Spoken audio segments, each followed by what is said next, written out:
ठिकाणी छत्रपती शिवाजी महाराज यांच्या जन्मोत्सवीच्या निमित्तानं अर्थात जयंती दिनानिमित्त संत श्रीमणी गुरु जी रविदासजी महाराज आणि छत्रपती शिवाजी महाराज आणि गाडगे महाराज यांची जयंतीनिमित्त जालना शहराचे आमदार सन्माननीय अर्जुनरावजी खोतकर साहेब आणि माजी आमदार अरविंदरावजी चव्हाण यांच्या उपस्थित यापूर्वी कार्यक्रमाचं उद्घाटन झालं।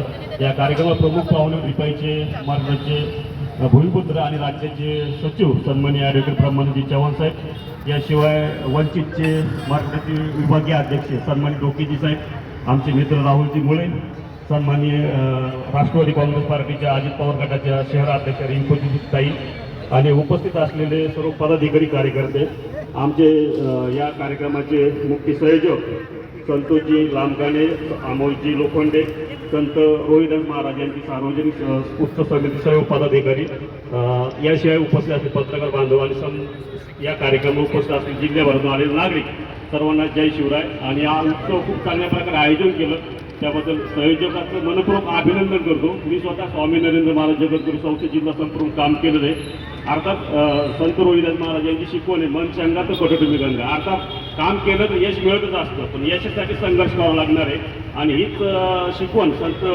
रोहिदास महाराजांची दिलेली आहे।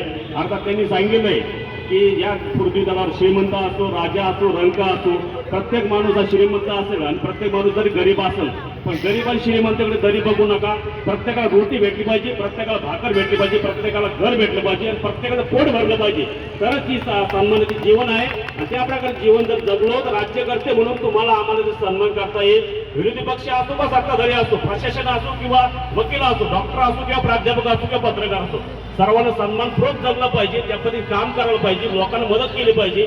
आणि याकरता शासनाच्या वतीने रोहिदास महाराज नावाने एक महामंडळ पण आहे। या समाजाला न्याय देण्यासाठी आम्ही पण काम करतो आणि आपल्या या व्यासपीठावरती उपस्थित असलेले मान्यवरचं सहकार्य लाभलं तर कदाचित गरीबातला गरीबी उद्या श्रीमंत बनेल आणि ज्या दिवशी श्रीमंत होईल त्या दिवशी हा भारत जगावर राज्य करेल। धन्यवाद आणि या संयोजक मनातून आभार। धन्यवाद।